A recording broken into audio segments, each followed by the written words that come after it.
आप जाति का सर्टिफिकेट क्यों मांग रहे हैं? ये भारतीय जनता पार्टी की सरकार की जातिवादी मानसिकता को उजागर करता है। लगता है कि तो आप आरक्षण ले रहे हैं, फिर जाति बदल है। कहीं ऐसा तो नहीं है कि 4 वर्ष बाद किसको रिटेन करना है, किसको छोड़ देना, उसमें निर्धारित कर दो।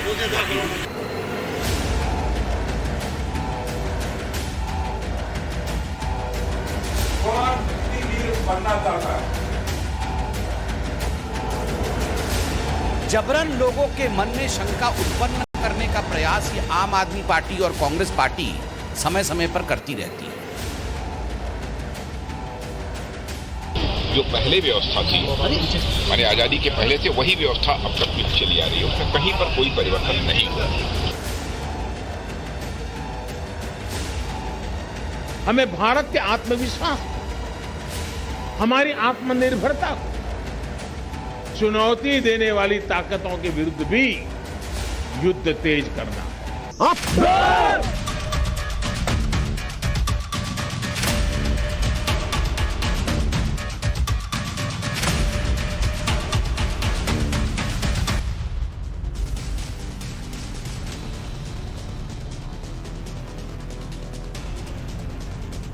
नमस्कार, देश के सबसे पसंदीदा डिबेट शो राष्ट्रवाद में आपका स्वागत। मैं हूं सुशांत सिन्हा।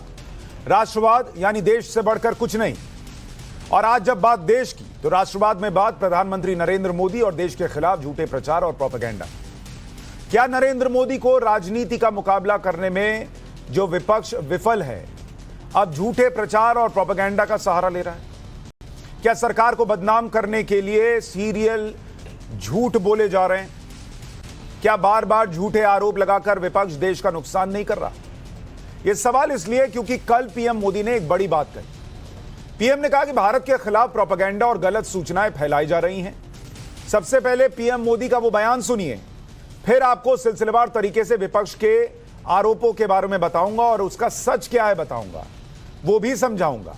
और यह भी बताऊंगा और पूछूंगा आज राष्ट्रवाद में कि क्या नरेंद्र मोदी को हराने का इकलौता जरिया झूठ बचा है क्या? लेकिन पहले नरेंद्र मोदी का वो बयान सुनिए।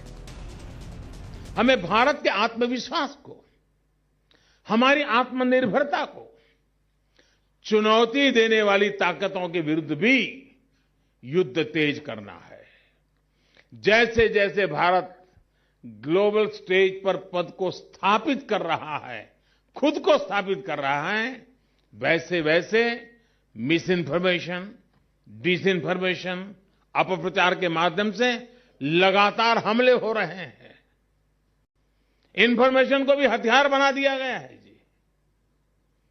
खुद पर भरोसा रखते हुए भारत के हितों को हानि पहुंचाने वाली ताकतें, चाहे देश में हो या फिर विदेश में, उनकी हर कोशिश को नाकाम करना है।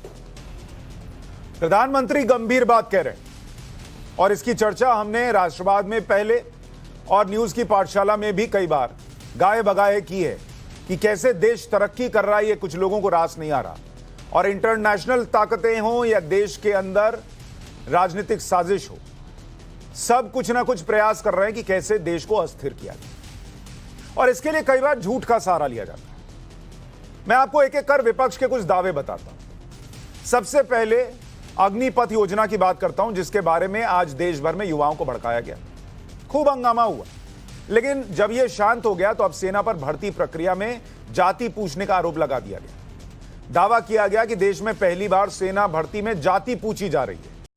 आरजेडी के नेता तेजस्वी यादव ने ट्वीट किया कि जात न पूछो साधु की, लेकिन जात पूछो फौजी की। आम आदमी पार्टी के नेता संजय सिंह ने आरोप लगाया कि मोदी सरकार का घटिया चेहरा देश के सामने आ गया। मोदी जी, आपको अग्निवीर बनाना है या जातिवीर बनाना है? जबकि सच यह है कि सेना में हमेशा से जाति पूछी जाती रही है। 2013 में सेना ने सुप्रीम कोर्ट में एफिडेविट देकर कहा था कि अंतिम संस्कार के लिए उन्हें जाति और धर्म जानने की जरूरत होती है। कोई शहीद हो जाए और उसका अंतिम संस्कार करना हो, सेना ससम्मान अंतिम संस्कार करती है, इसलिए जाति और धर्म पूछा जाता है। लेकिन इसका कतई यह मतलब नहीं है कि सेना में भर्ती जाति और धर्म के नाम पर हो रही है। यह सेना ने सुप्रीम कोर्ट में एफिडेविट देकर बताया था 2013 में। रक्षा मंत्री राजनाथ सिंह ने भी इस पर सफाई दी, वो भी सुन लीजिए। सर, ये जो अग्निवीर को लेकर बातें हो रही है कि जाति वाली बात आ रही है, प्रमाण पत्र माना जा रहा है, क्या है ये पूरा? मैं ये स्पष्ट कर देना चाहता हूँ कि यह पूरी तरह अफवाह है। जो पहले व्यवस्था थी, माने आजादी के पहले से वही व्यवस्था अब तक भी चली आ रही है, उसमें कहीं पर कोई परिवर्तन नहीं हुआ। लेकिन जाति की जो मांग की गई है सर, मैं जो कह रहा हूँ जो पुरानी व्यवस्था रही है वही व्यवस्था चली आ रही है। अब इसके आगे मुझे क्लैरिफाई करने की समझता हूँ कोई जरूरत नहीं। यह अग्निवीर की बात हो गई, इस पर भी झूठ फैलाया गया, भ्रम फैलाया गया, देश में इससे माहौल खराब हो इसकी कोशिश हुई। अब बात जीएसटी की कर लेता हूं। विपक्षी नेताओं ने आरोप लगाया कि ये सरकार जो है पहली बार दूध, दही, लस्सी और आटा पर जीएसटी लगा रही है। राहुल गांधी ने तो ट्वीट कर दिया कि हाई टैक्स नो जॉब्स, दुनिया की सबसे तेजी से बढ़ती अर्थव्यवस्थाओं में से एक को कैसे नष्ट किया जाए, इस पर भाजपा का मास्टर क्लास। इसी ट्वीट में उन्होंने किस किस चीज पर टैक्स लगाया जा रहा है वो तस्वीर ट्वीट कर दी। वित्त मंत्री ने जीएसटी पर विपक्ष के इस आरोप का भी जवाब दिया। उन्होंने ट्वीट किया कि क्या पहली बार है जब इस तरह के खाद्य पदार्थों पर टैक्स लगाया जा रहा है? नहीं, राज्य जीएसटी से पहले खाद्य पदार्थों पर टैक्स लेते रहे। अकेले पंजाब ने खरीद कर के रूप में खाद्यान्न पर 2000 करोड़ रुपए से अधिक की वसूली की। यूपी ने 700 करोड़ का टैक्स लिया। निर्मला सीतारमण ने एक लिस्ट भी जारी की जिसमें बताया गया कि कौन सा राज्य खाने पीने के किस सामान पर कितना टैक्स लेता था। इतना ही नहीं, जीएसटी की जो काउंसिल होती है जो ये रेट तय करती है, उसमें विपक्ष शासित राज्यों के वित्त मंत्री भी होते हैं। अगर इतनी दिक्कत थी तो उन लोगों ने अंदर हंगामा क्यों नहीं किया मीटिंग में कि नहीं भैया ये टैक्स नहीं लगेगा? लेकिन वहां भी प्रोपेगेंडा कि अंदर तो कह दिया हां टैक्स लगाना चाहिए, देश की अर्थव्यवस्था और राज्यों की जो अर्थव्यवस्था चल रही है कोरोना संकट काल के बाद जिस तरह से, उसमें ये होना चाहिए, और बाहर निकलकर अरे देखो टैक्स लगा दिया। संसद में असंसदीय भाषा की नई डिक्शनरी आई तो विपक्ष ने उस पर भी झूठे आरोप लगाने शुरू कर दिए। राहुल गांधी ने तस्वीर ट्वीट की जिसमें लिखा था कि चर्चा और डिबेट में इस्तेमाल होने वाले शब्द जो पीएम के सरकार को चलाने का सही वर्णन करते हैं अप्रतिबंधित हैं। प्रियंका वाड्रा ने ट्वीट किया कि सरकार की मंशा है कि जब वो भ्रष्टाचार करे तो उसे भ्रष्ट नहीं, भ्रष्टाचार को मास्टर स्ट्रोक बोला जाए। शिवसेना की सांसद है प्रियंका चतुर्वेदी, उन्होंने लिखा कि अगर करें तो करें क्या, बोले तो बोलें क्या, सिर्फ वाह मोदी जी वाह, ये पॉपुलर मीम अब सच्चाई होती नजर आ रही है। विपक्ष के बड़े बड़े नेताओं ने दावा कर दिया कि सरकार विपक्ष का मुंह बंद करना चाहती है, इसलिए हो रहा है।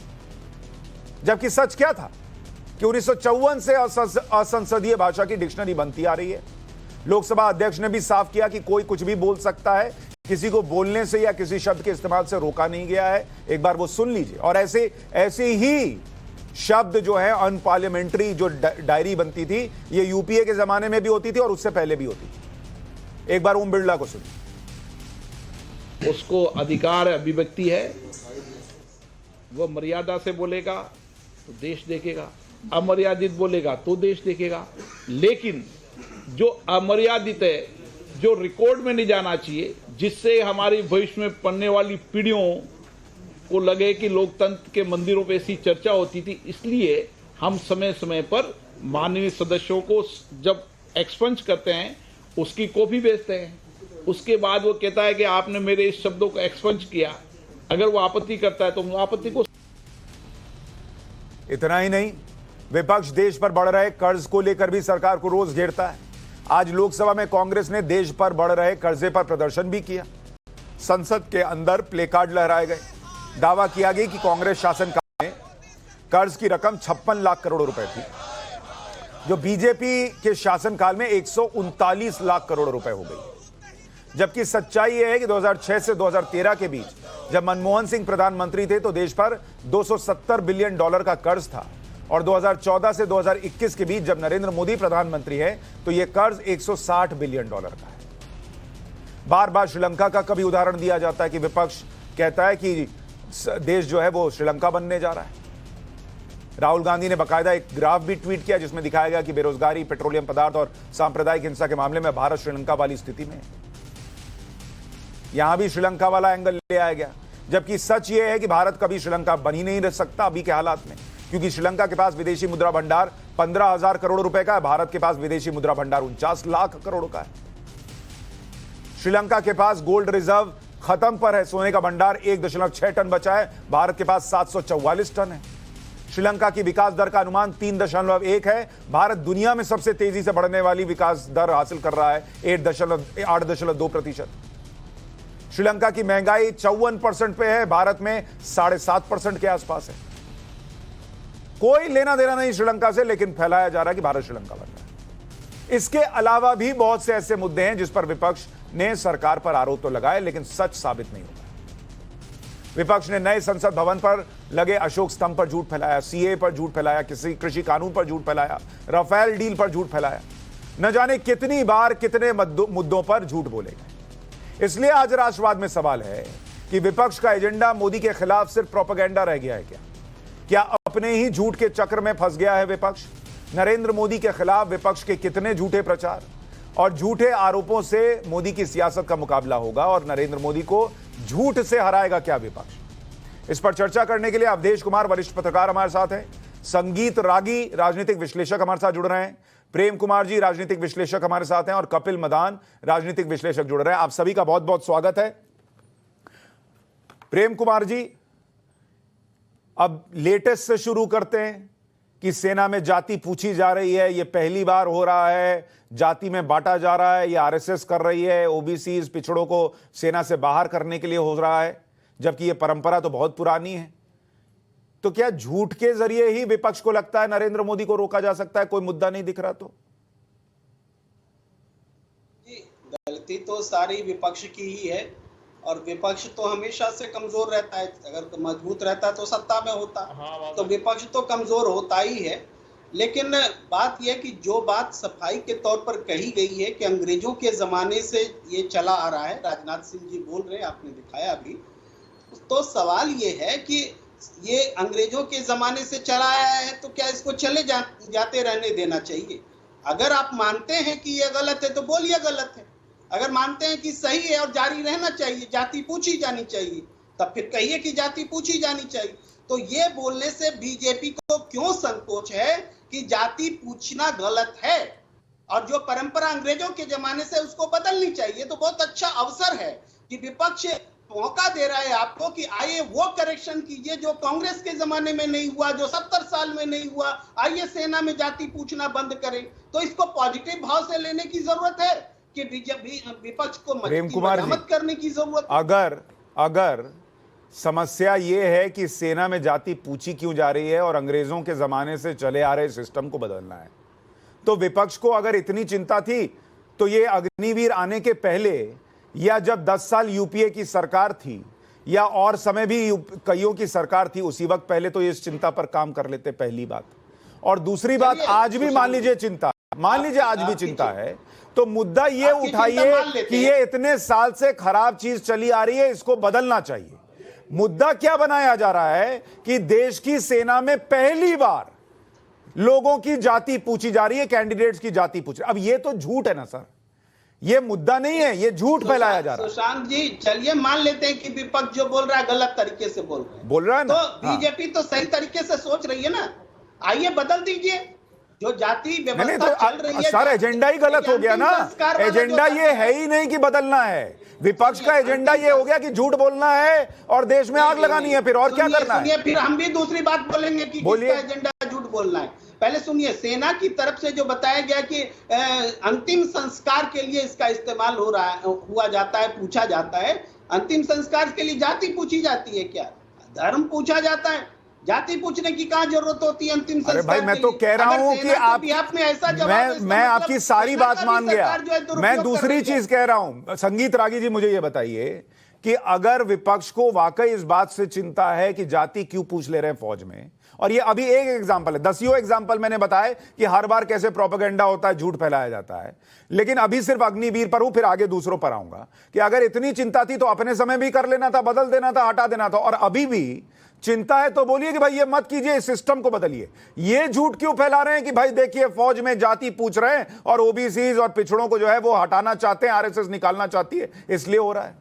देखिए सुशांत जी,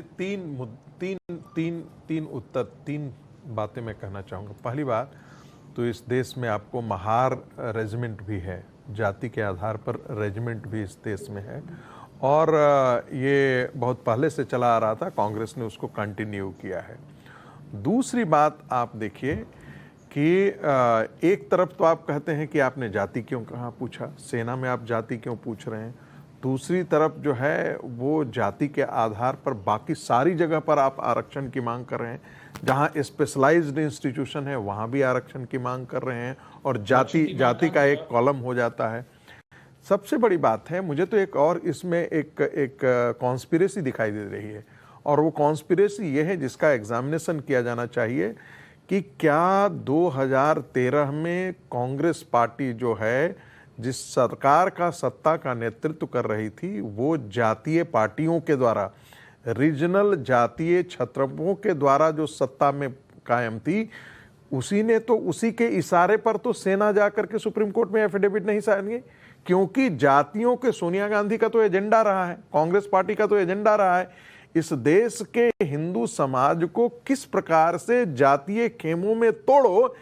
ये जो है वो ये तो राहुल गांधी का एक बहुत बड़ा एजेंडा रहा है, वोटों को, हिंदू वोटों को तोड़ने के लिए, ताकि बीजेपी को घाटा पहुंच सके। तो क्या ये, मैंने बोला नहीं था बंधु, आप अपनी समय पे बोल लीजिएगा, क्या ये कॉन्स्पिरेसी का हिस्सा था जो 2013 में सुप्रीम कोर्ट में सेना के माध्यम से यूपीए की उस समय की सरकार ने इस प्रकार का सुप्रीम कोर्ट में एफिडेविट फाइल कराया? मेरा है कि इस पर इन्वेस्टिगेशन करने की जरूरत है। कोई न कोई पत्र व्यवहार जरूर हुआ होगा, कहीं ना कहीं बातचीत चली होगी, डिफेंस एस्टैब्लिशमेंट के बीच में बात हुआ होगा। मुझे लगता है कि उसकी तहकीकात की जानी चाहिए। और जहां तक जाति सवाल है, ये सेना ने ये किया है, इसलिए कायदे से इस पर तो कम से कम डिबेट होना नहीं चाहिए। चूंकि डिबेट हुआ है, ठीक है, और उस प्रकार से प्रेम जी ने प्रश्न किया है, तो मैंने कहा मैं कांग्रेस को कटघरे में खड़ा करना चाहता हूं। कांग्रेस सबसे ज्यादा सबसे बड़ी जातिवादी पार्टी कोई है नहीं। ठीक है, कपिल मदान साहब, आपके हिसाब से क्या विपक्ष के पास झूठ के अलावा और कोई विकल्प नहीं है नरेंद्र मोदी को घेरने का आज की तारीख में? और क्या ये कर के जो झूठ बहुत दिन चलता नहीं भाई, सोशल मीडिया का दौर है, टेलीविजन है, लोग गूगल भी कर लेंगे तो चीजें सामने आ जाती हैं 2 मिनट में, ऐसी चीजें करके विपक्ष अपनी क्रेडिबिलिटी कमजोर कर रहा है कि भाई ये तो वही मुद्दा उठाकर लाते हैं जो कि बाद में गलत निकलता है। इतनी बार शेर आया शेर आया शेर आया कर रहे हैं कि जिस दिन सच में आएगा बोलेंगे तो लोग विश्वास भी नहीं करेंगे। सुशांत जी, मैं आपने बहुत अच्छा उदाहरण दिया शेर आया का। मैं आपको एक वाक्य याद दिलाना चाहूंगा। राहुल गांधी जी ने कोरोना आने से थोड़ा टाइम पहले इकोनॉमी के बारे में बोला था कि हमारी इकोनॉमी बड़ी खराब स्थिति के अंदर है और आगे शायद हमें बहुत इकोनॉमिकली बहुत चुनौतियों का सामना करना पड़ेगा। क्या वो शेर नहीं आया? कोरोना के कॉन्टेक्स्ट में भी राहुल गांधी जी ने एक बात बोली कि कोरोना में टी सुनामी आएगी और हम सरकार जितनी प्रिपरेशन होनी चाहिए कोरोना से डील करने के लिए उतनी प्रिपरेशन शायद सरकार की नहीं है। और एक हाई कोर्ट का ये एक टिप्पणी आई जहां पे हाई कोर्ट ने भी यही वाक्य को इस्तेमाल किया और बोला कि ये टी सुनामी सिचुएशन है। ये मैं अगर आपको याद दिला दूं, ये सेकेंड वेव की बात है। तो क्या उस टाइम शेर आया हुआ? तो मैं सुशांत जी सिर्फ यहाँ पे एक बात पे जोर देना चाहूंगा। देखिए, हम डेमोक्रेसी में हैं और डेमोक्रेसी में जो लोकतंत्र के अच्छाई के लिए, देश की अच्छाई के लिए, देश की उन्नति और प्रगति के लिए जो भी कारण और जो भी बातें या जो भी रिफॉर्म्स की जरूरत है वो होने चाहिए। और ऑपोजिशन को मुझे लगता है कि ये पूरा अधिकार है कि वो सरकार से सवाल पूछें, क्योंकि ये ऑपोजिशन अगर नहीं करेगी तो मुझे लगता है कि वो ऑपोजिशन अपना ऑपोजिशन का दायित्व जो है वो नहीं निभाएगी। अब मैं आपसे पूछता हूं, अगर आप एक बात को बताइए, क्या ये बात सही थी कि जब डॉलर 60 रुपए था तो नरेंद्र मोदी साहब ने बोला था कि डॉलर आईसीयू में है? तो आज तो मुझे लगता है कि रुपया आईसीयू में, आज तो मुझे लगता है कि क्रिमेटोरियम के बाहर खड़ा है। हम 80 पहुंच गए। तो क्या ये शेर आया सिचुएशन है?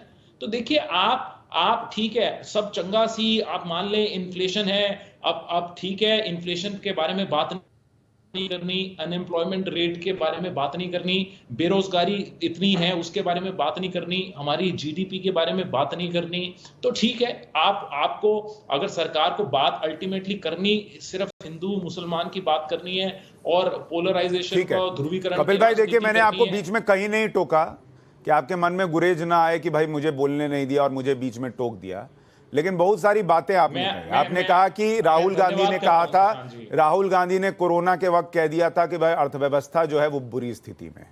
तो ये शेर आया शेर आया शेर आया है कि नहीं? ये शेर आया शेर आया शेर आया ही है सर, क्योंकि उस संकट काल में जो हमारी स्थिति थी और आज जो हमारी स्थिति है, उसमें राहुल गांधी जो बोल रहे थे वो देखें, कि आईएमएफ जो बोल रहा है वो देखें, और दुनिया में सबसे तेजी से बढ़ने वाली अर्थव्यवस्था भारत है आज की तारीख में। तो शेर आया शेर आया शेर आया ही था। दूसरी बात, आपने कहा कि महंगाई है दुनिया में, अमेरिका महंगाई का 45 साल का रिकॉर्ड टूट गया है, ब्रिटेन में बाप बाप हो रहा है, वहां प्रधानमंत्री की कुर्सी जाने के पीछे एक वजह वो भी है, और दुनिया में लोग त्राहिमाम कर रहे हैं। भारत में 7% का इन्फ्लेशन है, बगल में पाकिस्तान, श्रीलंका, चीन, जिसको देखना है उठाकर देख लीजिए। तो ये शेर आया शेर आया शेर आया ही है। तीसरा, आपने कहा कि रुपया 60 रुपए पे था डॉलर के मुकाबले, तो नरेंद्र मोदी कहते थे ये आईसीयू में है, आज 80 रुपए में है, तो इसका मतलब रुपया जो है वो शमशान घाट में खड़ा है। रुपया जब 60 रुपए पर था डॉलर के मुकाबले, उस वक्त जरा उठाकर देख लीजिएगा कि यूरो की कीमत क्या थी, जापानीज येन की कीमत क्या थी, और दुनिया की बाकी करेंसीज की कीमत क्या थी। आज की तारीख में रुपया 80 रुपए पर इसलिए है कि रूस यूक्रेन का युद्ध चल रहा है, और जो बाहर से पेट्रोल खरीदना है उसके लिए डॉलर की जरूरत पड़ रही है, तो रुपया कमजोर हुआ। दुनिया में यह स्थिति है, भारत में जो डॉलर रुपये की स्थिति कमजोर हुई है वो दुनिया के बाकी मुद्राओं के मुकाबले सबसे कम है, और डॉलर की कीमत इसलिए भी बढ़ी है क्योंकि भारतीय बाजार से जो इन्वेस्टर है वो पैसा इसलिए निकाल रहे हैं क्योंकि अमेरिकी संस्थाओं ने वहां पर इंटरेस्ट रेट बढ़ा दिया है, क्योंकि उनको महंगाई कंट्रोल करनी है। तो वहां जो कर्जा लेके यहां पैसा लगा रहे थे वो आज की डेट में पैसा निकालकर वहां कर्जा चुका रहे हैं, ये स्थिति है। तो आज जो शेर आया शेर आया शेर आया इसलिए है क्योंकि पहले पूरा क्लास फेल हो गया, तब आपका लड़का 50% लाया है तो उसके पास होने की खुशी मनानी चाहिए। वो स्थिति होती कि पूरा क्लास पास हो रहा है और आपका लड़का फेल हो गया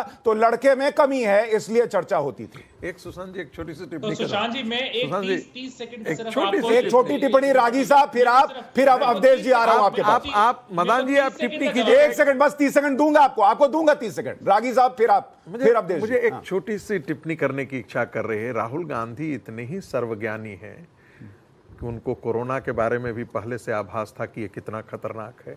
इकोनॉमी के बारे में उनको पहले से पूर्वाभास था, पूर्व ज्ञान था कि इतना खतरनाक है।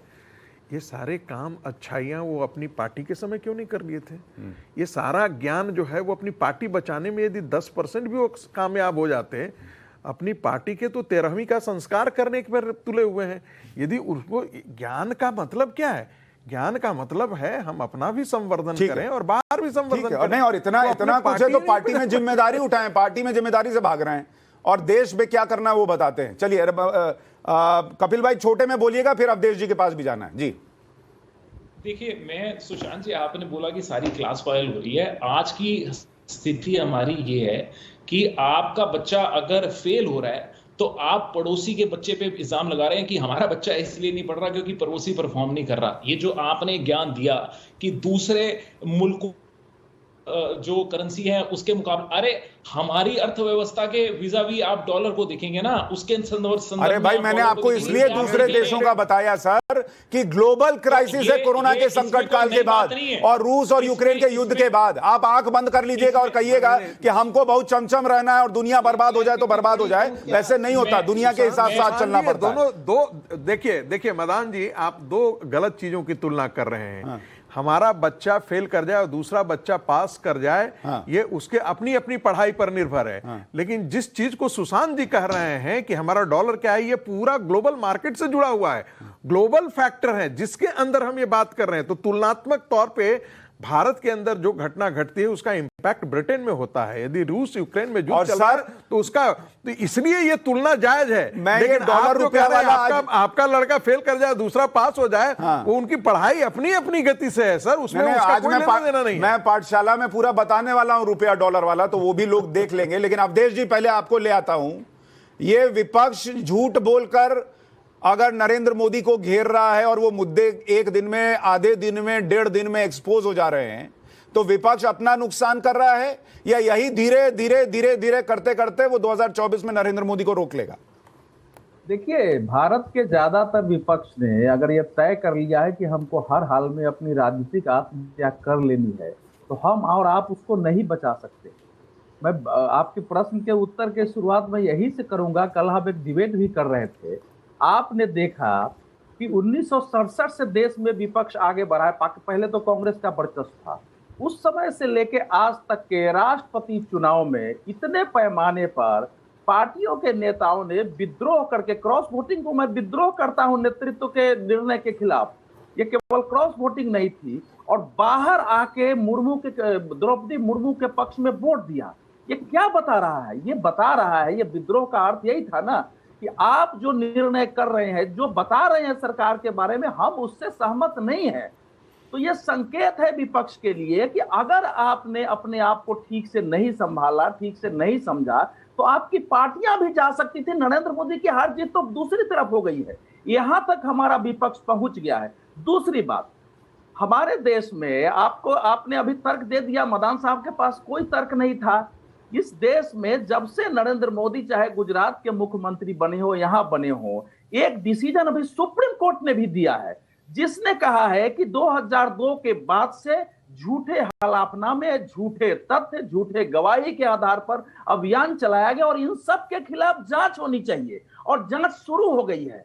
तो अब ये इसके बावजूद अगर विपक्ष, और उसमें यह बताया गया है कि आखिर अगर तीस्ता सीतलवाड़ सोनिया गांधी के एडवाइजरी काउंसिल में शामिल थी, तो जाहिर है कहां से सब चीजें आ रही थी।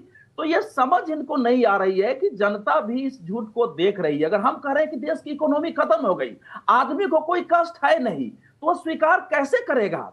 इसीलिए, और इसके कारण जो क्षति हो रही है, देखिए इससे जो क्षति हो रही है, उदाहरण के लिए आप लीजिए नुपुर शर्मा प्रकरण पर जिस ढंग से हमारे विपक्ष ने झूठ बोलकर आरएसएस बीजेपी करना शुरू किया, उसके परिणाम देश में क्या हुए हैं कि आज गला काटने तक पहुंच गया।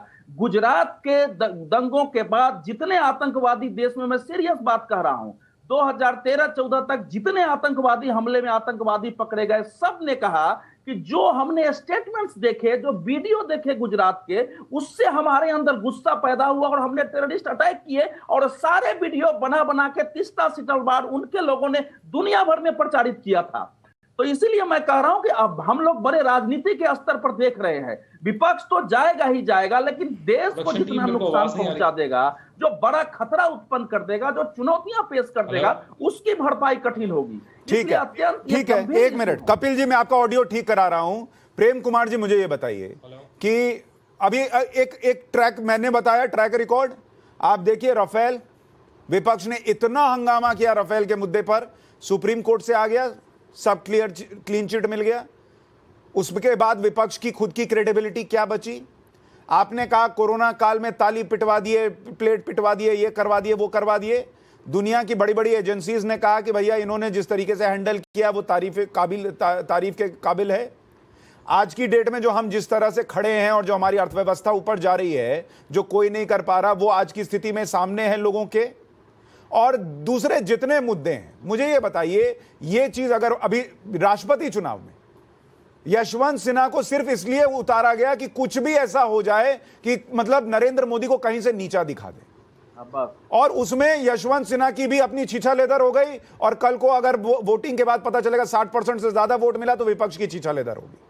क्या विपक्ष सोच रहा है कि वो देश हित में क्या कर रहा है, नहीं कर रहा है, और इससे अपना और नुकसान कर रहा है कि नहीं? सर देखिए सुशांत जी, आपने राफेल की बात की, राफेल का मुद्दा उठाना कभी गलत नहीं था। आपने सुप्रीम कोर्ट की बात की, सुप्रीम कोर्ट में बंद लिफाफे में जो सबूत दिए गए, उस सबूत में गलत बात लिखी थी, ये सब वक्त ने प्रमाणित किया। पीएससी के हवाले से जो बात कही गई, जो लोक लेखा समिति के हवाले से कही गई, वो बात नहीं। सर एक मिनट, वो लिफाफे में गलत बात थी कैसे, जरा एक बार डिफाइन कीजिए सर। नहीं प्रेम कुमार जी, उस लिफाफे में सुप्रीम कोर्ट को गलत बात लिख के दी गई थी, ये कहाँ आया जरा बताइए। मैं गलत नहीं बोल रहा हूँ। नहीं, कहाँ आया बताइए, मुझे बताइए भाई, हमको नहीं पता, आप बताइए। कोर्ट में जो बंद लिफाफे में सबूत दिए गए, उसमें जो दावे किए गए कि पीएससी को जो पूरा राफेल का बजट था वो पीएससी के से होके आया था, और पीएससी के जो तब प्रमुख थे उन्होंने कहा कि हमारे पास आया नहीं। ये तो खुला फैक्ट है, मैं नई बात थोड़ा। प्रेम कुमार जी क्या बात कर रहे हैं आप? क्या बात कर, तो आप फिर नहीं, उसको लेके फिर सुप्रीम कोर्ट क्यों नहीं गए? सुप्रीम कोर्ट क्यों नहीं गए? उस बंद लिफाफे में क्या था? एक आदमी ने कह दिया और आप कह रहे हैं आपके हिसाब से कह दिया और उसको मान लिया जाए कि वो ठीक था। क्या बात कर रहे हैं प्रेम कुमार जी? प्रेम कुमार जी, अरे भाई विपक्ष के समर्थन का यह अर्थ नहीं है, प्रेम कुमार जी, विपक्ष के समर्थन का यह अर्थ नहीं है कि आप टेलीविजन पर बैठ के पत्रकार होकर के झूठे तथ्य पेश कीजिए। नहीं, अच्छा प्रेम, एक मिनट अवधेश जी, एक सेकंड अवधेश जी, मैं आपको तो मौका देता हूं। प्रेम कुमार जी मुझे ये बताइए, अगर उस बंद लिफाफे में सब झूठ था तो विपक्ष जो है उस मुद्दे को लेकर फिर क्यों नहीं गया सुप्रीम कोर्ट के पास कि बॉस आपको बरगलाया गया, आपसे झूठ बोला गया? ये विपक्ष ने हल्ला हंगामा पूरा किया। नहीं, हल्ला हंगामा क्यों किया? सुप्रीम कोर्ट से झूठ बोला तो सुप्रीम कोर्ट जाना चाहिए था, हल्ला हंगामा करके क्यों रुक गए? नहीं, पूरे देश में आपको भी पता होना चाहिए, पता नहीं विस्मृत हो गया, आपको याद नहीं आ रहा। मैं याद दिला रहा हूं उन बातों को और जिम्मेदारी से याद दिला रहा हूं। थोड़ी देर बाद अवधेश जी से भी पूछ लेंगे। मैं दूसरा सवाल पर आता हूं। देखिए, यही नरेंद्र मोदी जी जब विपक्ष में थे तो जीएसटी इनको गलत लगता था, या क्या इन्होंने बाइट नहीं दी है, क्या इन्होंने चिट्ठी नहीं लिखी जीएसटी के खिलाफ? लेकिन सत्ता में आने के बाद विपक्ष जीएसटी सही लगने लगा। तो आप केवल ये न कहिए कि जब बीजेपी के अलावा दूसरी पार्टियां विपक्ष में होती हैं तो वही गुनहगार होती हैं। अरे विपक्ष का जो मकसद होता है आवाज उठाना होता है, करेक्ट करना होता है। हर दिन हम विपक्ष को कटघरे में खड़ा करें, सरकार से एक भी सवाल ना पूछे। आज बहुत तरक्की कर ली इंडिया ने। चलिए, अरे कुपोषण के लेवल पर इंडिया कहां खड़ा है, हंगर इंडेक्स के लेवल पर कहां खड़ा है, जो प्रेस के फ्रीडम के इंडेक्स पर कहां खड़ा है, कहां पर तरक्की कर ली? बेरोजगारी का स्तर क्या है, स्टैंडर्ड ऑफ लिविंग क्या है? हर स्तर में हम नीचे गए हैं, किसी स्तर में ऊपर नहीं गए हैं। और ये तरक्की है। बेरोजगारी जिस तरह से बढ़ी है, जिस तरह से औद्योगिक उत्पादन घटा है, जिस तरह से किसान आत्महत्या कर रहे हैं, सारी चीजें देश के सामने है। फिर भी अगर एक तरफा अगर कहा जाएगा कि देश तरक्की कर रहा है तो ये आंखों में धूल झोंकने के बराबर है। और हम कहेंगे सरकार से कि आप झूठ बोल रहे हैं, आप फैक्ट्स को लाइए कि कैसे हमारा स्टैंडर्ड ऑफ लिविंग बढ़ गया। ठीक है, अब प्रेम कुमार जी मुझे 2-3 चीजों के जवाब दीजिए। पहली बात कि अगर मान लीजिए थोड़ी देर के लिए कि आप कह रहे हैं कि विपक्ष का काम है मुद्दे उठाना, मैं भी मानता हूं विपक्ष का काम है मुद्दे उठाना। क्या यह मुद्दा उठाना था कि देश में पहली बार जो है अग्निवीर में जाति पूछी जा रही है? यह मुद्दा उठाना है या झूठ फैलाना है? मुझे ईमानदारी से बताइए। देखिए, मैं जो भी कहता हूं सुशांत जी, दिल से डिबेट करता हूं, ईमानदारी से बोलता हूं, जो समझता हूं वही बोलता हूं और गलत बोलने की कोशिश नहीं करता। जो अग्निवीर में जो भी मुद्दा, पहले भी मुद्दा अग्निवीर का उठा है और अभी आप चूंकि तत्काल के परिप्रेक्ष्य में पूछ रहे हैं, जाति को लेकर के ये परंपरा अगर रही है तो ये टूटनी चाहिए। विपक्ष ने आवाज उठाई है तो प्रेम कुमार जी, ये प्रेम कुमार जी, ये आप अपनी बात रख रहे हैं कि ये होना चाहिए। मैं आपसे पूछ रहा हूं कि जाति के आधार पर पहली बार भर्ती हो रही है, ये मुद्दा उठा रहा है विपक्ष या झूठ फैला रहा है विपक्ष? इस पे एनालिसिस कीजिए, क्या होना चाहिए ये मत बताइए, ये झूठ है या मुद्दा है? मुद्दा उठेगा सुशांत जी, झूठ के बेसिस पर होगा, झूठ के बेसिस पर, इंटेंशन पर आप सवाल उठा रहे हैं। इंटेंशन पर ही तो उठाएंगे सर, झूठ बोलिएगा तो किस पे उठाएंगे मुझे बताइए। संगीत रागी, नहीं, एक मिनट मुझे ये बताइए। अरे गजब आप लोग बात करते हैं। देश में बेरोजगारी चरम पर है, देश में अर्थव्यवस्था ध्वस्त हो गई, हम परसों श्रीलंका बन जाएंगे, डॉलर जो है वो बढ़ते बढ़ते जो है इतना चला जाएगा कि रुपया 500 रुपया का $1 मिलने लग जाएगा और देश में बीजेपी की सरकार पे सरकार बन रही है। सब आपको समझ में आ रहा है, पब्लिक मूर्ख बैठी हुई है। संगीत रागी जी, ऐसा कैसे हो रहा है मुझे ये बताइए। देखिए सुशांत जी, आपने, प्रेम कुमार जी, मैं कह रहा हूं मुद्दा जरूर उठाइए, लेकिन जब आप झूठ का मुद्दा उठाएंगे तो पब्लिक पूछेगी कि बॉस इसका मतलब सरकार ठीक काम कर रही है, आपके पास मुद्दा नहीं है। संगीत रागी, देखिए सुशांत जी, आपने जिस ढंग से तथ्यों को रखा है, पूरे देश की जनता, जो भी दर्शक सुन रहा होगा उसको पता है इस बात का और आभास होगा कि सच्चाई क्या है। मैं उसका दूसरा पहलू जरा बताना चाहता हूं। विपक्ष ऐसा कर क्यों रहा है? विपक्ष झूठ बोल रहा है, विपक्ष नकारात्मक राजनीति कर रहा है। सवाल पूछना आपका अधिकार है, लेकिन नकारात्मक राजनीति कर रहा है और वो झूठ का सहारा लेकर के कर रहा है। ये कर क्यों रहा है, मैं इस मुद्दे पर आना चाहता हूं। वो कर इसलिए रहा है कि शुरू में कहा गया था नरेंद्र मोदी को आप जनता के बीच में नहीं हरा सकते हैं, और इसलिए नहीं हरा सकते हैं कि नरेंद्र मोदी ने, प्लीज सर, मैं कुछ गंभीर बातें कहने जा रहा हूं, इसलिए नहीं हरा सर, प्लीज गंभीर बातें। कुमार जी वो आपके बीच में नहीं बोले, उनको एक बार बोले, आप टिप्पणी कीजिए। देखिए 1989-90 के बाद से 3 धाराएं इस देश में आई। एक सांस्कृतिक आंदोलन की धारा थी मंडल कमीशन को, एक भारत की सांस्कृतिक अस्मिता की आंदोलन चला जो राम मंदिर मूवमेंट को लेकर के चला, और तीसरा भारत की इकोनॉमी को लेकर के ग्लोबलाइजेशन और स्वदेशी 2 धाराएं चली। ये चारों धाराएं जो है कभी कभी परस्पर काटती थी एक दूसरे को। नरेंद्र मोदी में ये आकर के, जैसे शंकर भगवान ने अपनी जटा में गंगा को समेट लिया था, नरेंद्र मोदी ने चारों धाराओं को एक साथ समेट लिया है। वह हिंदुत्व की बात कर रहे हैं, प्लीज सर, गंभीर बात बोलने जा रहा हूं। वो देश के पहले प्रधानमंत्री हैं जो भगवान शंकर के दरबार में जाकर के, भगवान विष्णु के दरबार में प्रधानमंत्री होते हुए जवाहरलाल नेहरू की तरह उन्हें लज्जा नहीं आ रही है कि वो भभूत लगा ले रहे हैं।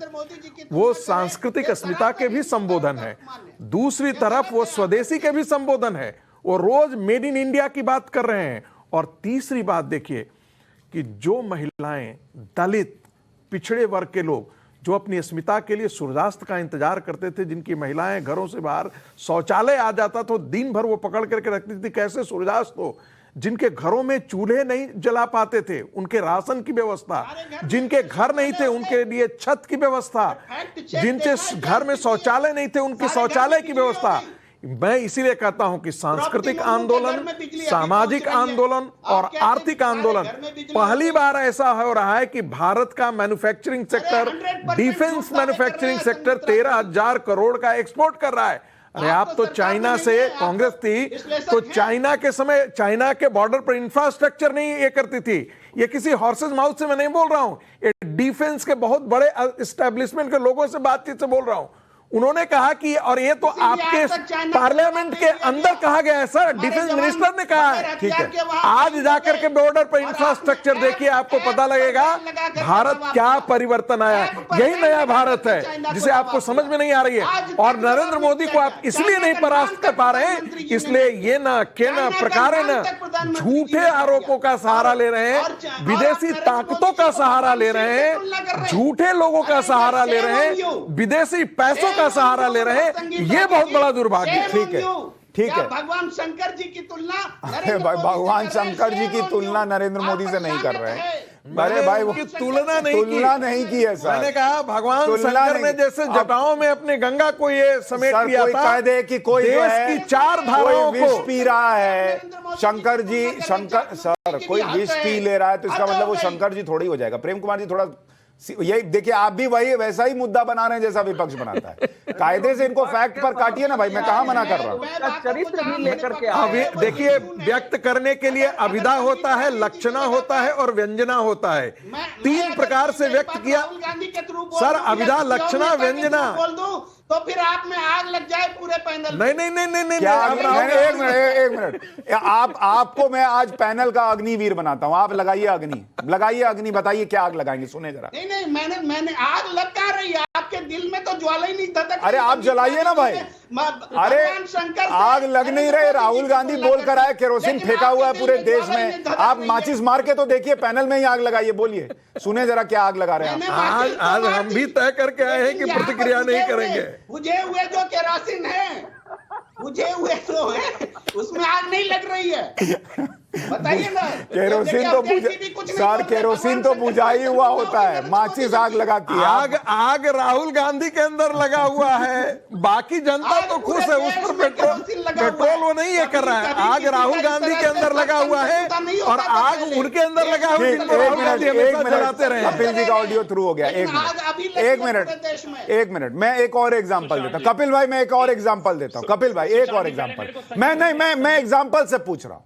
विपक्ष की क्रेडिबिलिटी पर जब लोग सवाल उठा रहे हैं, और देखिए विपक्ष ने मौके दिए, जैसे मैं आपको एक एग्जांपल देता हूं कि ये सूट बूट की सरकार है, अडानी अंबानी की सरकार है, ठीक, यही बोला जाता है हर वक्त। और आज की डेट में अगर कोई पलटकर यह पूछे कि अडानी अंबानी 2014 के बाद पैदा हुए, वो अडानी अंबानी कब बने, और आज की डेट में इंडियन एक्सप्रेस की खबर उठाकर पढ़ लीजिए, उन्होंने इन्वेस्टिगेट किया, राजस्थान में अडानी और अंबानी का कितना पैसा लग रहा है, अगर ये उठाकर देख लीजिएगा तो चकरा के गिर जाएगा कि अगर वो मोदी के दोस्त हैं तो राजस्थान में कांग्रेस की सरकार में इतना इतना पैसा कैसे लगा रहे हैं। तो ये चीज मैं कह रहा हूं सर। सुशांत जी, मैं आपकी ना बात का बिल्कुल एक उदाहरण आपने पेश किया है, एक उदाहरण मैं आपको पेश करता हूं।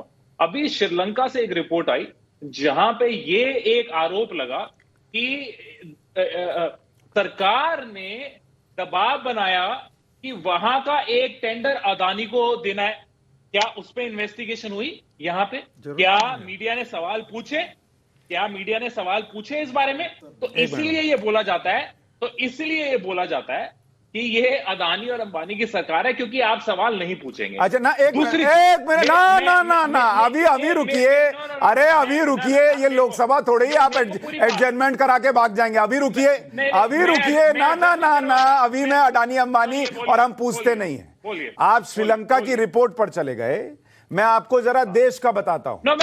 ना सुनिए ना, अरे मेरी सवाल पूछा कि नहीं पूछा? नहीं मेरी बात सुन, अरे मेरी बात तो सुनिए ना सर। अरे मैं पूरा शो कर चुका हूं, आपको बता तो रहा हूं, आपने नहीं देखा होगा। 8:55 पर न्यूज की पाठशाला देखा कीजिए। अब मैं आपको बता रहा हूं, सुन तो लीजिए आप। श्रीलंका, अरे मेरी बात तो सुनिए, इतना व्यथित ना होइए। मैं कह रहा हूं अडानी अंबानी की सरकार का एग्जाम्पल देता हूं आपको। एक भाई साहब हैं सत्यपाल मलिक, वो जब जम्मू कश्मीर के गवर्नर थे तब उन्होंने कहा कि उनको रिश्वत की पेशकश हुई थी, और उसमें एक कंपनी जिसका उन्होंने जिक्र किया वो अनिल अंबानी की कंपनी थी। क्या आपको जानकारी है कि उस मामले में सीबीआई की जांच चल रही है? अगर नरेंद्र मोदी सरकार चाहती तो कहती ये आदमी तो बहुत बोलते हैं, बड़ बोले हैं, छोड़ो जाने दो। वो वहां से हट चुके थे। उन्होंने नरेंद्र मोदी से शिकायत नहीं की थी, एक जगह कार्यक्रम में बस ऐसे हवा में कह दिया था।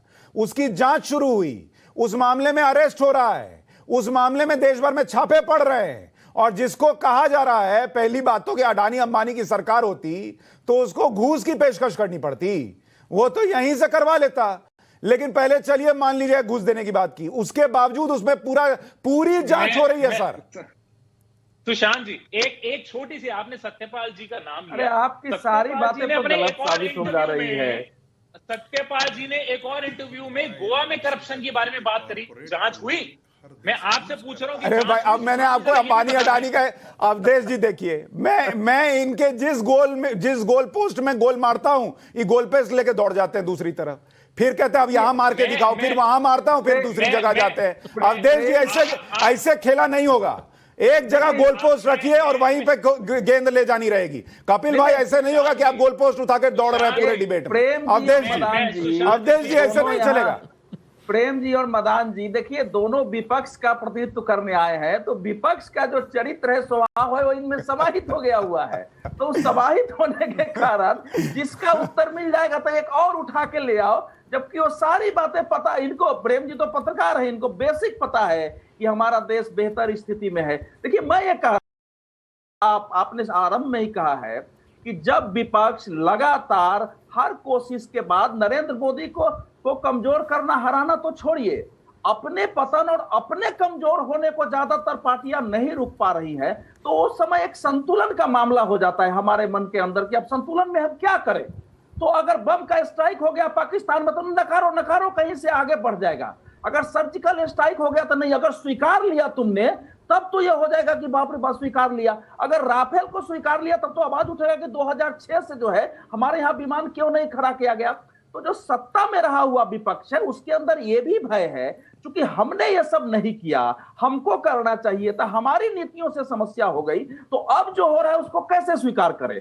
तीसरी बात जो मेरी समझ में आ रही है, क्योंकि राजनीति की धारा, जैसा अभी रागी जी कह रहे थे, मैं उसको दूसरे रूप में कहता हूं कि नरेंद्र मोदी ने भारत में सामाजिक न्याय की परिभाषा बदल दी है। पहले सामाजिक न्याय का मतलब होता था जातियों की आवाज उठा दो, आरक्षण की बात करो। नरेंद्र मोदी ने सामाजिक न्याय के स्तर पर उन चीजों को जो न्यूनतम आवश्यकताएं हैं पहुंचा दिया है नीचे स्तर पर। सोशल जस्टिस का मतलब होता है साकार उन चीजों को आप तक पहुंचा देना, और सांस्कृतिक और आध्यात्मिक छोड़ दीजिए। तो ये सब चीजें जो हुई है तो सभी विपक्ष के हाथों से, विपक्ष के पास अब कोई मुद्दा नारे रहे नहीं, सामाजिक न्याय पहुंच गया, तो एक हताशा की स्थिति है। लेकिन मेरा नहीं, एक बात और कह रहा हूं, मैं ये कह रहा हूं कि भारतीय राजनीति उस दिशा में जा रही है जहां इन सब के गलतियों से, इन सब के गलत राजनीति से आने वाले समय में एक बेहतर विपक्ष का शायद उदय होगा और उसके बाद भारतीय जनता पार्टी और एक बेहतर विपक्ष की राजनीति होगी। उसी दिशा में देश पहुंच रहा है। बहुत आशा वाले आदमी हैं आप, बहुत आशावादी, बहुत आशावादी आदमी हैं। लेकिन संगीत रागी जी, लाइटर नोट पे हम चर्चा भी ले जा रहे हैं ताकि लोगों को बोझिल न लगे, लेकिन मैं एक चीज कह रहा हूं सीरियस नोट पे कि कभी कभी मुझे ऐसा लगता है कि पॉलिटिक्स हो रही है और विपक्ष को का काम है पॉलिटिक्स करना, वो भजन कीर्तन करने नहीं आए, उनका काम है पॉलिटिक्स करना। पर मैं बस इतना कहता हूं कि कई बार क्या विपक्ष वो सीमाएं लांघ रहा है जहां वो ये नरेंद्र मोदी के विरोध करने और सत्ता में कैसे पहुंचना है इसकी ललक में ये भूल जा रहा है कि क्या चीज देश के लिए बहुत डैमेजिंग हो सकती है। और इसका ये एक एग्जाम्पल है अग्निवीर वाला कि जाति के नाम पर सोचिए कितनी बड़ी आग लग सकती है देश के अंदर अगर ये लोग सच मान लें और टेलीविजन पर, सोशल मीडिया पर ये ना बताया जाए कि ये पहले से चल रहा है। क्या ये वो प्रयास है कि माचिस मार रहे हैं, जल नहीं रहा है, किसी एक दिन तो आग लगेगी। देखिए सुशांत जी, पठानकोट का मामला हो, सीएए का मामला हो, किसानों को आय दुगनी करने का मामला हो, ये सारे ऐसे बेहतरीन उपाय नरेंद्र मोदी की सरकार ने लाया। हो सकता है कोई भी नीतियां जो होती है खामियों के बगैर नहीं होती है, उसमें खामियां होती है। विपक्ष का काम है उन खामियों को गिनाना और उसको बेहतर प्रदान करना। लेकिन मुझे याद आता है, आज ही हम लोग जिक्र भी कर रहे थे कि अंबेडकर ने एक चीज़ कहा था अंतिम भाषण संविधान में कि हम गुलाम कैसे हुए, और उन्होंने फिर पूरा गिनाना शुरू किया कैसे राजा दाहिर के समय जो विश्वासघात हुआ, जब मराठे लड़ रहे थे तो सिख साथ नहीं थे, जब सिख लड़ रहे तो अमुक साथ राजपूताना साथ नहीं थे। और फिर उन्होंने एक बड़ा सवाल उठाया था कि मुझे डर लगता है कभी कभी ये संविधान का उनका अंतिम भाषण पढ़ने लाके ये देश कहीं फिर से गुलाम तो नहीं हो जाएगा। और उसके तर्क में बड़ा मज़ेदार बात उन्होंने कहा कि अब तो बहुत पॉलिटिकल पार्टियां होंगी, डेमोक्रेसी होगा, पॉलिटिकल पार्टियां कहीं अपने राजनीतिक हितों के लिए राष्ट्र के हितों की बलि तो नहीं दे देंगी। मैं जो कह रहा हूं, ये जो विपक्ष की पार्टियां हैं वो अपने राष्ट्रीय हितों की बलि दे रहे हैं, ये जानते हुए कि उनसे न वो उनका राजनीतिक हित सध रहा है, लेकिन राष्ट्रीय हितों की बलि दे दिए है। और नहीं तो सीए के समर्थन में उनको आकर के खड़ा होना चाहिए था, जनसंख्या संतुलन पर उनको आकर के खड़ा होना चाहिए था। यदि हम चीन और पाकिस्तान के खिलाफ खड़े हो रहे हैं तो उनमें विपक्ष को साथ होना चाहिए था। यदि हम इकोनॉमिक रिफॉर्म्स कर रहे हैं तो उस समय भी आपको साथ खड़ा होना चाहिए था। आप राजनीति करने के लिए स्वतंत्र हैं, आप कीजिए ना, आप कहिए कि हम एक बेहतर अल्टरनेटिव दे रहे हैं। आपके पास आप मर इसलिए गए हैं राजनीति में क्योंकि आपने कोई नया प्रेम कुमार जी विमर्श नहीं दिया है। एक जो लोगों के बीच मैसेज जा रहा है कि विपक्ष ये दिखाने की तो कोशिश कर रहा है कि वो पब्लिक के साथ है, लेकिन वो दिखता नहीं है। जैसे मैं आपको 2 एग्जांपल देता हूं। अभी जब जीएसटी में कुछ खाद्य पदार्थों पर 5% की जीएसटी लगाई गई, राहुल गांधी ने ट्वीट कर दिया, विपक्ष ने हंगामा कर दिया, सब कुछ हो गया। लेकिन उसी जीएसटी काउंसिल में विपक्ष शासित राज्य के किसी फाइनेंस मिनिस्टर ने नहीं कहा कि यह नहीं होना चाहिए, किसी ने नहीं कहा। क्यों? बिल्कुल सही। पेट्रोल डीजल पर विपक्ष ने हंगामा किया, लेकिन जब केंद्र ने पैसे घटाए तो कई विपक्ष शासित राज्यों ने वैट नहीं घटाया। क्यों? अगर आपको पब्लिक की इतनी चिंता थी। सवाल मुझसे है? जी प्रेम कुमार जी। जी जी जी जी सुशांत जी, देखिए पेट्रोल डीजल की जब भी बात आती है ना, तो पेट्रोल डीजल से जितने टैक्स, जो 28.5 लाख करोड़ रुपए टैक्स कुछ समय पहले तक का फिगर है, ये जो सरकार ने वसूले हैं, इसका जवाब लेकर के आना चाहिए सरकार को। ये जो है कि हमने घटा दिए तो आपने क्यों नहीं घटाए, इसके बजाय मिल बैठ करके पूरे देश में कीजिए ना कि कैसे घटाए जाए कि पूरे देश को जनता का लाभ हो। आप कमा लेंगे 28.5 लाख करोड़, उसका हिसाब नहीं देंगे। जब अंतरराष्ट्रीय स्तर पर जब ये पेट्रोल की कीमत बढ़ेगी तो उस समय उसका तो आप गिनाएंगे। प्रेम कुमार जी जाते जाते मेरे पास समय खत्म हो गया। प्रेम कुमार जी जाते जाते एक चीज बस बता दीजिए प्रेम भाई, एक चीज सर, एक चीज, मेरे पास समय बिल्कुल नहीं है, एक चीज का बस प्रश्न रह जाएगा मन में। सच बताइए, आपको ईमानदारी से नहीं पता है कि 28.5 लाख करोड़ में से कितना राज्यों को देती है केंद्र? ईमानदारी से बताइए, आपको नहीं पता है? नहीं, ये जो है ये राज्यों वाला हिस्सा छोड़ करके मैं बता रहा हूँ। राज्यों वाला छोड़ के 28.5 लाख करोड़ है। ये भी सच सच बताइए, आपको नहीं पता है? राज्यों वाला हिस्सा नहीं है उसको। ये भी आपको नहीं पता है? प्रेम भाई, बिल्कुल पता है। प्रेम भाई, आप पत्रकार ना है, आप विपक्ष के नेता थोड़े ही हैं। विपक्ष वाला काम कीजिएगा तो कैसे चलेगा सर? पत्रकार की क्रेडिबिलिटी ना होती है सर, डेटा पे आप खेलिएगा, ऐसे चलेगा। वो भी हमारे जैसा, हम लोग पढ़ लिख के बैठते हैं सर, पढ़ लिख के बैठते हैं, हमारे साथ नहीं हो पाएगा सर। चलिए एक डिबेट और रख लेंगे, आज समय नहीं बचा सर, आज समय नहीं बचा, करेंगे फिर। समय बिल्कुल नहीं बचा, मैं माफी मांग रहा हूं। राष्ट्रवाद में आज के लिए इतना ही, नमस्कार।